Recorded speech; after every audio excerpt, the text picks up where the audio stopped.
Nibaza ko nta kimwe byigeze byoroha haba vuba cyangwa n'abakera nabo kimwe mu bintu bigoye n'amahitamo yo guhitamwo uwo muzabana ubuzima bwose ni kimwe mu bintu nzi ko bikomera iyo bagukwiye inyuma ndabizi ko kuko ico gihe umuntu yinjira mu rukundo n'umutima wose nta reserve nta n'umuntu aba yarakwigishije ko ushobora gukomerekera muri byo hanyuma iyo bitageze ku ntego hantu washoye wemvestije amarangamutima yose uhavana igikomere kidakira akenshi abahungu abavuga ati ariko ubundi ninde mukobwa nzemera ninde mukobwa nakwemera ko tubana ahubwo ukwiye kwibaza ngo ninde yanyemera nkurikije ukuntu nubatse nabi niba utari umuhungu uri responsable ahubwo ninde azokwemera uzubaka urugo rumeze gute hano umuntu wese akwiye kugira imyiteguro ku ruhande rwiwe umukobwa ukibaza ngo none nkuno munsi umva umaze imyaka 18 hubatse rwawe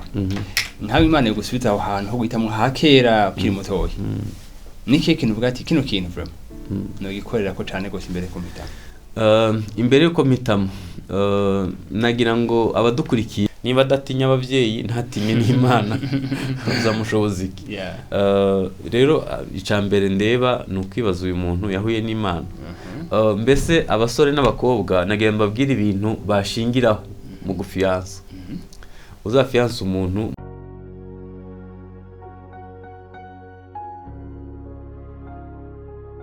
uyu munsi twakuyaga kuri teme idasanzwe cyane cyane rwa kusanga bwibaza ko mbese n'abavyeyi bakabyibaza ko ijanye n'urukundo dafise umutumire adasanzwe kutuyagira ko tumaze gukora ibiganiro aho abantu benshi nizera ko bizobana bibafasha n'ikinyene kizobafasha aho bari hose rero nashaka ndamuhe umwanya yidondo yo kwadukurikirana. Murakoze cyane nitwa Desire Habyarimana ndi umupapa mfite umudamu n'abana babiri mwene so muri Kristo Yesu. Murakoze cyane turabahaye ikaze muri kigana cuno munsi azo kya kujyanye n'urukundo. Murakoze cyane. Bavuze ko ufise umudamu n'abana mu mwagize mariage ryari hashize imyaka 18 17 z'ukwindwi muri 2004 uba muramaze igihe mu rugo bujyanye ko kuyaga kujyanye n'urukundo byaraboroheye kwinjira muri rukundo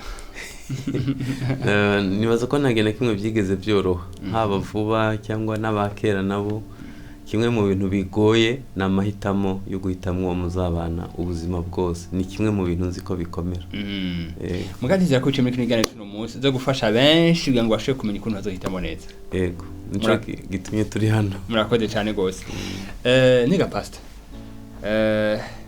Imana ihora yongera abantu ubuzima uko bukeye ko bwije tukumva bamwe bahimbaje anniversaire yabo igihe bavukiye mbega Imana ikongeye igihe nk'ico onye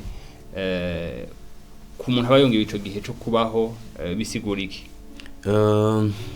Anniversaire ni nziza kubaho ubuzima nubwo kunezerererwa ariko cyane cyane iyo ukora ico waremewe kubaho utarimo gupfusha umwanya wawe ubusa ukora iyo tuvuze ico waremewe ntibumve kuba pasiteri gusa ahubwo no kuba umuyobozi mwiza mu gihugu guserva societe ukagira icuha abagukikije hanyuma ukazasoza urugendo rwawe bavuga ati hari umuntu w'umugabo yabayeho bakavuga ati uyu muntu mu gihe ciwe hari ico yamariye isi y'uwo munsi nyene baza kwico nico gikuru gikwiye gutuma umuntu yizihiza cyangwa se anezerererwa afite ubuzima yishimira kubaho. Murakoze cyane tuvugane ku byerekeye iby'urukundo imbere yuko twinjira ahantu tuvuga ati umuntu yohitamo gute mbega iyo bavuze urugo umuntu yatahurike urugo ni ihuriro ry'abantu umugabo umugore abana n'abandi hanyuma n'ahantu Imana yashizeho kugira ngo abantu bagwire kandi bahabonere ibintu byose navuga ko bitanga ubumuntu agaciro umunezero amahoro kwigirira icizere kubaho udafite ubwoba bw'ejo hazaza kuzaba umugabo umuntu abikura mu muryango kuzaba umugore mwiza biva mu muryango kuba umutegetsi mwiza biva mu muryango, kuba umupasitoro mwiza biva muri famiye. N'ahantu Imana ni institution Imana yashizeho kugira ngo abantu bahabonera ibintu byose byiza byazatuma nabo babasha kubaka imiryango myiza. None igihe cyose Imana yaduhibiye tubaho mu buzima bwacu, bafite urugo ko ari ihuriro, usanga ari mu papa mama abana, mbese ngaho hakavamo n'abantu batwara ibihugu, abapastori, abantu bakora ama business, ku muntu wese mu karere Imana imuhamagariramo. None umuntu mu buzima bayeho nibiringo kanaka, none nibyari haba hageze ko umuntu ahita mu bazobana. N'igihe hageze nyine. Urabona kimwe mu bintu bizana gukomereka kw'amarangamutima n'igihe umuntu akinishije kwinjira mu rukundo hataragera. Umuntu atangiye ageze mu 9 nibwo acinjira muri adolescence, ahise atangira gushaka inkumi cyangwa gushaka gukundana n'abahungu. Ndabizi ko bizokomeretsa umutima wawe. Burya bose bajya barakomereka cyane. Twebwe hari hakurya babyita gutera akadobo. Iyo bagukubise inyuma, ndabizi ko kuko icyo gihe umuntu yinjira mu rukundo n'umutima wose, nta reserve, nta n'umuntu aba yarakwigishije ko ushobora gukomerekera muri byo. Hanyuma iyo bitageze ku ntego, hantu washoye wemvestije amarangamutima yose, uhavana igikomere kidakira, giteye ubwoba. None ko numva ko usanga abana benshi bashaka kwinjira mu rukundo bari muri secondaire, ari abakobwa canke abahungu bakifuzo bakundana canke bagendana, bya biva kuki? Niko biremye. Umuhungu wese yiyumva neza yari mu bakobwa, umukobwa yiyumva neza yafise umuhungu. Urabizi ko nibwo yumva afite umutekano, afite agaciro, cyangwa se yumva ko akunzwe. Cyane ko n'ababyeyi bamwe na bamwe ntaba nubwo yarabwiye umwana we ko ari mwiza, hari ibintu akenera mu bandi bantu yenda atabonye mu muryango. None nibihe bintu umuntu yakorera ko imbere kwinjira mu rukundo? Reka nsubire inyuma ho gatoya. Igihe cyiza kuri nge cyo kwinjira mu rukundo ni igihe witeguye mu bice bitatu, mu mwuka, mu bugingo no mu mubiri. Ukaba utagiye gukinisha amarangamutima y'undi muntu. Urabona muri iki gihe ca digitale, umuntu ajya kuri WhatsApp nijoro agaselekisiona nk'abakobwa 5, bose akabohereza agatima kavuza induru. Buri mukobwa wese akagiye yumva ari we, kandi hari abandi 5 yabibwiye. Kera umuntu yaragenda bakamutekera inkoko, akajya yumva nyine bakamwakira nk'umukwe, kumbe yenda afite n'abandi 2 ku ruhande. Abakobwa baravuga ati nukubagarira yose ntunziri izokwera imbere y'ayandi, afata abahungu nka 3. Ibi bintu nibaza ko ari bibi, ngewe nabyita icyaha, ndetse ni n'ubugome bukinisha amarangamutima y'umuntu, ukamwinjiza ahantu uzi ko nta kizovamo, ubu mwishe, uba wishe ubuzima bwose buzokurikira. Igihe cyiza rero cyo kwinjira mu rukundo ni igihe uvuga ati vraiment harageze ko ndongora, cyangwa harageze ko ndongorwa. Hari imyaka ivugwa na leta, hari n'imyaka tuba tubona ko ikwiriye mu by'ukuri. Hanyuma nukuba umuntu yarahindutse neza muri ibyo bice bitatu navuze, akaba atagiye gukinisha amarangamutima, ahubwo yiteguye kubaka urugo, yiteguye responsibility, yumva ko azaba umugabo cyangwa se azaba umugore. Ico ni ikintu, iyo myaka niyo nibaza. Hari ivugwa n'itegeko, hakabaho niyo tubona nyene umuntu avuga ati vraiment nditeguye. Hanyuma ibyo agomba kuba yujuje rero, urugo rwakirwa mu bice bitatu, rwakirwa mu mwuka, mu bugingo no mu mubiri. Akenshi abahungu abavuga ati ariko ubundi ninde mukobwa nzemera, ninde mukobwa nakwemera ko tubana. Ahubwo ukwiye kwibaza ngo ninde yanyemera nkurikije ukuntu nubatse nabi. Niba utari umuhungu uri responsable, ahubwo ninde azokwemera, uzubaka urugo rumeze gute. Hano umuntu wese akwiye kugira imyiteguro ku ruhande rwiwe. Umukobwa ukibaza ngo umugore w'umurundi w'umukristo afise indero yo mu muryango, yaba kwije ibiki kugira ngo yubake urugo. Umugabo azavamo umugabo mwiza nibiki yaba yujuje.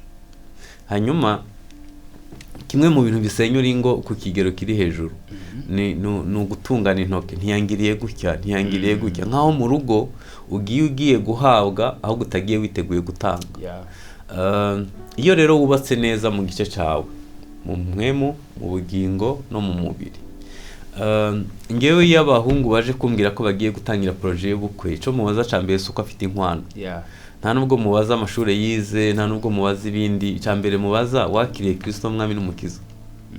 Nge niho nshingira. Nico kintu cambere mubaza. Yego. Hanyuma Kristo mubanye gute? Kuko niba warananiye Imana n'umugore uzomunanira.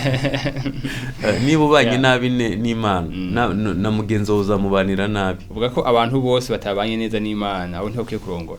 Oya, bakwiye kurongora. Ushobora kuba utabanye neza n'Imana ariko ufise indero y'ikirundi. Kuko ahe n'igihe ubanye neza n'Imana yo kutararezwa. Donc nta ndero ugira. Kandi urugo si igikorwa cy'impwemu gusa, ni igikorwa cy'impwemu gikorerwa mu mubiri. Yes. Rero ibyo bice byose bikwiye kuba byubatse neza. Byibuze niba utanakijijwe ube basura ufite urupfasoni.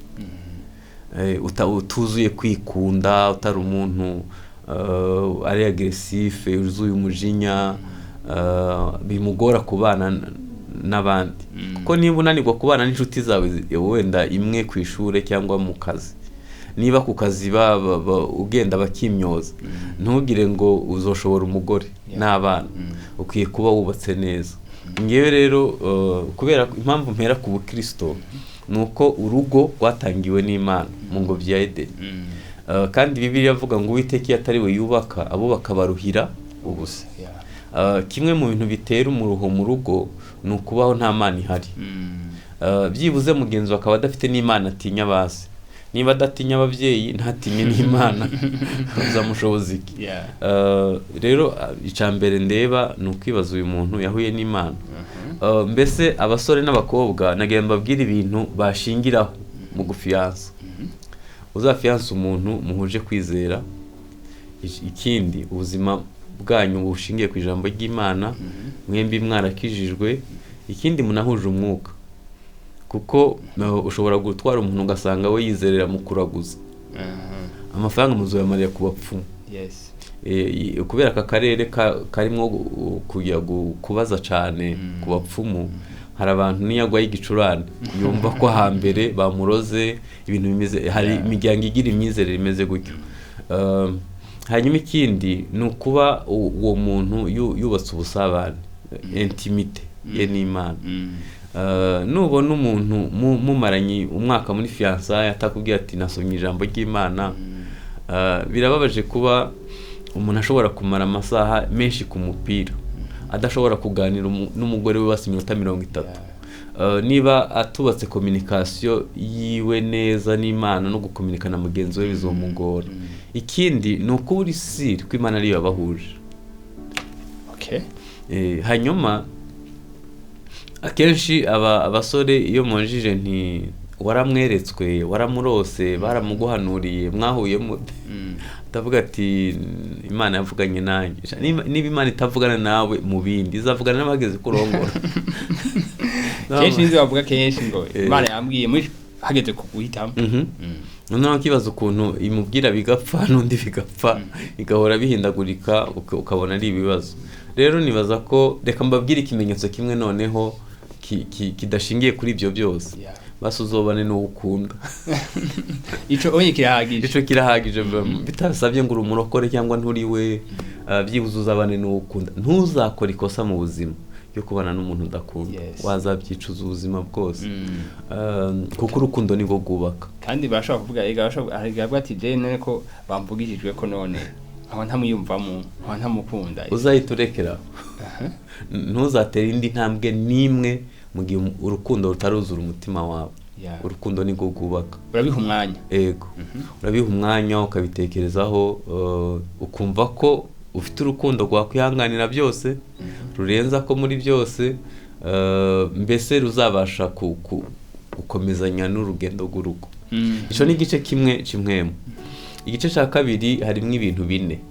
Harimo ubwenge, amarangamutima, amahitamo na kamere. Nukwibaza ngo umuntu tugiye kubana n'umuntu ushira imbaraga mu guhinduka ku ngeso. twese dufite kote positive ni negative ariko byibuze mbabajwe nuko meze gutyo ingufu mu guhinduka kuko hari ibintu bivugwa ngo niko zubakwa umuntu arakubitwa bamuca inyuma ntazi umutungo nta kintu na kimwe niko zubakwa ubu nibaza ko no kuyitondera kubera ko nagambwira ko abadukurikiye igipolisi kiri maso ntabwo uzakubita umugore nk'inzoka ngo niko zubakwa bazagufunga niko abakira bavuga ati niko zubakwa ntaceka tubandanye bukene ariko ntugire ngo nabo biyo bari banezerewe nuko amategeko atari bwabe menshi ariko ntabwo byari byiza umuntu yabaho bikarangira yiyahuye cyangwa agakora ibindi bintu uzasanga barabigira ibanga ariko bavuga ati muri bariya bana harimo umwana atari uw'umugabo utekereza ko umugore yabaga agiye gushaka iki affection yabuze wenda hari uwamubwiye neza bikarangira baryamanye rero bisaba ngo urebe ngo uyu muntu ni umuntu uhinduka gukora amakosa twese turi abanyamakosa ariko byibuze ushiramo imbaraga mu guhinduka ntuhora mu makosa amwe hano impamvu ndeo ndavuga ibi ni ukugira ngo urubyiruko rudukurikiye bumve ko fiançaye ikwiye kurenga ko mwifotoje ikarenga ko mwasangiye ikarenga ko ukiga gusoma hagati y'imirongo ukibaza umuntu tugiye kubana n'indi ikindi ni ukwibaza ntafite ibikomere nta bantu urabona batwenga uko bibagiwe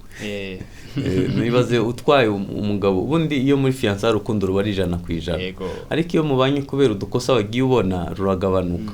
Ibaze rero none hari umuntu udakominika udatwenga ugutwaza igitugu kuko mu rukundo hari igihe birenga bitari urukundo bikaba kugutwaza igitugu. Ukwiye kwibaza uyu muntu ntafite amarangamutima akomeretse. Amfite hari ibintu dukwiye kumenya. Fiançaye ni wo mwanya wo kumenya yavutse ate, yarezwe nande, nubuhe buzima yabayeho, niki kimunezeza, niki kimubabaza, agira yahe marangamutima, ni guta control umujinya we, yarakaye bimara igihe kingana gute, nigiki ni uruhe rurimi rwe rw'urukundo. Ibyo bintu byose ukwiye kubimenya hakiri kare. Hanyuma mu mubiriho niyo mpamvu habaho inkwano no kugira ngo ugire umugisha wa kivyeyi. Harimo isezerano musezerana muri babiri, harimo umuhamagaro ni ugukura iwanyu barakwishuriye amashuri bakoze ibintu byose ukabasezera. Hanyuma na intimite iva mu nyene mu kuryamana. Ikindi gikomeye nagira mvuge mu mubiri ni responsibility. Uyu muntu mugiye kubana hari ibintu bijya bintangaza. Ni gute umuhungu agura suppress y'ibihumbi 30, hanyuma akajya kubwira ko adafite ayarasiyo, akaba afite telefone y'ibihumbi 300, akakubwira ko yabuze umutahe. Ni ikibazo cyo kutamenya ibibanza n'ibiheruka. Uramutse ufashe ukoze projet y'ibyo bihumbi 300 washaka kugura telefone, wazaba umukire. Ariko unezezwa n'ibyako kanya, ujya nk'uzopfa ejo, ntutekereza kuri ejo hazaza, ntushobora kwizigama gusevinga na dukeya. Urumva haba arimo ikibazo. No kwibaza ngo umuntu tugiye kubana n'umuntu azabasha responsibility, azaba papa mwiza, azaba umuntu utanga byose, azaba umuntu ushobora kurinda amarangamutima yanjye. Ni umuntu we ubwaho bwazi kwirinda. Atahasanga pi yakoresha umwanya wiwe gute, utuntu nka bene utwo. Ni umuntu ushobora kwakira undi muntu mu buzima bwe. Ibi bintu uramutse witondeye utuntu twose mvuze, wamenya niba fiançaye rimwe ari ukuri cyangwa ukwiye gukizwa n'amaguru. None nibihe bintu bitihe kuko duhariye duhatona abantu bavuga ati Imana yambwiye cyangwa hagiye muri relation gasanga bayivuyemo ko yiri. Cyangwa nibaza none nibihe bintu bitihenda byo tuma umuntu akundanye n'ubundi avuga ati ahade sinihenze kweri. Icambere reka ndezime ibyo navuze kuko nibyo navuze birimo. Icambere nuko barakijijwe kandi Yesu yaravuze ngo muzobamenyera kumbuto kubyo bama. Ibyo bama ibintu byose nshobora kuvyigana, ariko imbuto ntiwoziga ziza ari uko wakijijwe. Hanyuma icya kabiri ni kijyanye n'urukundo. Yesu aragukunda. Donc iyo tuvuze ngo aragukunda ni ukugukunda bikunyuze, bikugera ku mutima, ukavuga ati vraiment uyu muntu nkurikije urukundo uko atanga urukundo nuko agwakira, dushobora kubana. Yeah. Hanyuma icya gatatu ni ukuba ari umuntu ari responsable, azi icyo agiye gukora. Kuko akenshi urugo turagwitiranye. Iyo abantu bashaka gukora sex bihoraho ahita yumva yarongora, ariko nagerayo bazamubaza y'ubukode n'ay'amakara ibintu bya bindi byose, ahite agira depression kubera ko ntiyaje abyiteguye. Ibyo bitatu byaba bihagije, ntabwo byihenda. None nike kibanza c'ishengero n'umuryango muvyeke guhitamo ko umuntu bega ishengero yavyinjira mu camuryango? Bombi n'umuryango. Umuryango wa mbere aho tuvuka n'umuryango, n'ishengero n'undi muryango. Hanyuma nagira ngo mbwira abadukurikiye, bamwe na bamwe bagize ibyago byo kutabona ibihagije mu muryango byamugira umugore muzima cyangwa umugabo muzima. Warezwe na papa udatanga urukundo kuko nawe ntiyaruhawe, nawe utanga icyo adafite. Mu rusengero rero hari ahantu tugirira amahirwe ya kabiri yo gukosora ibitarabaye mu muryango. Hanyuma ishengero cyane rijuwa n'ibijyanye n'impwemu n'umugisha no kumenya ubuzima bukurikiyeho. Umuryango niho tuba twarakuye ibya mbere by'ibanze bizatuma twubaka urugo rwiza. Aba bantu bombi ntabwo ukwiye kuburamo, waba umuryango usanzwe byaba ishengero. None nk'uno munsi umva umaze imyaka 18 hubatse rwawe, nkawe Imana yo gusubiza aho hantu ho guhitamo hakera ukiri mutoya, niki kintu uvuga ati kino kintu vraiment no gikorera ko cyane gose imbere ko mpitamo? Imbere yuko mpitamo, nagira ngo abadukurikiye barasomye Bibiliya bazasoma inkuru iri mu itangiriro ya Eliyezeri ajya gusabira umugeni Isaka. Hari intambwe zitihendukiye gutera. Yagiye gusabira Isaka, aramubwira ngo uzajye mu muryango w'iwacu, ntuzajye gusabira umuhungu wanjye. Niko Aburahamu yabwiye Eliyezeri, uzajye gusabira Isaka mu bwoko bw'iwacu. Icyambere ukwiye gutekereza nuko udakwiye gutwagwa n'umuntu mudahuje kwizera, kuko Yesu yaravuze ngo umuco n'umwijima ntibibana. Umva umukristo n'umupagani ntibishoboka, ntibishoboka ibyo bintu, ibintu ntibishoboka. Hanyuma icya kabiri, kandi avuga ngo arashobora gukizwa, si twe dutanga agakiza, Imana igatanga igihe ishakiye. Icyo nzi gusa nubikora uzaruha, bizakuzanira ibikuruhisha byinshi. Hanyuma ageze ku iriba yarapfukamye arasenga, kubera ko Imana niyo yonyine izi umugabo mwiza, ni nayo izi umugore mwiza. Nushingira ku nzobe, kuri taye, kuri diplome, ku muryango n'ibindi, ushobora kumikwa, ushobora kutabona resultat positive nk'iyo wifuza, kubera ko diplome ishobora gutinda kubona akazi. Ubwo bwiza umubonana nabyara akagisombe ashobora kuba yikuba gatatu. Uwo muryango ushobora kutakwitaho. Ntekereza ko ukwiye icyambere gushaka mu bakristo, icya kabiri ni ukuyoboza Imana inzira kuko nizi ukuri. Icya gatatu ngo yarasenze aravuga ngo umukobwa ari buze akemera kumpa amazi agaha n'ingamiya zanyu, ndamenye ko ari utoranyije. Abakobwa bose abasaba amazi, ni cya gihe ugenda urambagiza ninde yaza. Hanyuma Rebeka yemera guha amazi Eliyezeri aha n'ingamiya. Ingamiya inywa litiro zirenze 10 kandi yari afite ingamiya nyinshi. Iriba ryapima metero hafi 100. Urumva umwete yakoranye ukungana kugira ngo icyo gihe ni observation avec attention. No kwibaza ngo uyu muntu ubundi mbere yuko yipronounce kavuga ngo ndashaka kuzambera umugore cyangwa nkwemere kuzaba umugabo, ukwiye kuba warafashe umwanya wo kwiga ingeso. Buke ugakurikirana yabyawe nande, yarezwe ate, nibihe bimunezeza, yakomerekejwe n'iki, ubwo buzima. Iyo ni etape ya fiançailles. Hanyuma ikindi cyari gihe cyo mu muryango, aho mu muryango babajije Rebeka ati uremera kujyana n'uyu mugabo, reka twumvire imuva mu kanwa. Umugisha wa kibyeyi ni ikintu cy'ingenzi. Ikambwira abantu badukurikiye, hari abantu nka 3 ukwiye kwereka umufiance wawe. Uwa mbere ni umuvyeyi ukurera, abavyeyi bawe cyangwa abakurera mu rugo. Uwa kabiri ni pasiteri wawe, muvyeyi w'impwemu. Uwa gatatu ni inshuti itagufitiye ishari. uzi ko ari igihe bamubona ukavuga ati yo sha uzaruha tu kandi ntibamuzi nibwo bwa mbere bamubonye. Hari n'igihe bavuga ati uyu muntu azava nk'umugore cyangwa azava nk'umugabo. Nubona uri dakoro nabo bose uzashima Imana. Yenda umwe ashobora kuvamo wenda ufite umubyeyi udakijije ashobora kutabiha umugisha yenda kubera ko wenda hari ikibazo cy'ubwoko ntikirahera, ibibazo imiryango yagiranye bishobora kuba birimo, ariko mu by'ukuri hari abantu byibuze bakwiye kumenya uwo muntu mugiye kubana. Ibyo bintu nibaza ko akenshi bitihenda. Murakoze cyane rero umwanya uri kuraturega, turabashimiye cyane kuri kino kiganiro cyiza muduhaye. Imbere ko turangiza sinzi ko arakajambo kanwa mu office muje turangiza ikiganiro. Nagira ngo mbwire abadukurikiye ku rugo rwiza rubaho, ariko urugo rurategurwa. Uritegura ubwawe hanyuma ugategura n'urugo ugiye kubaka. Murakoze cyane, turabashimiye cyane ku byimbo byiza muheje gutanga. Mwatafise byinshi byo kuvuga.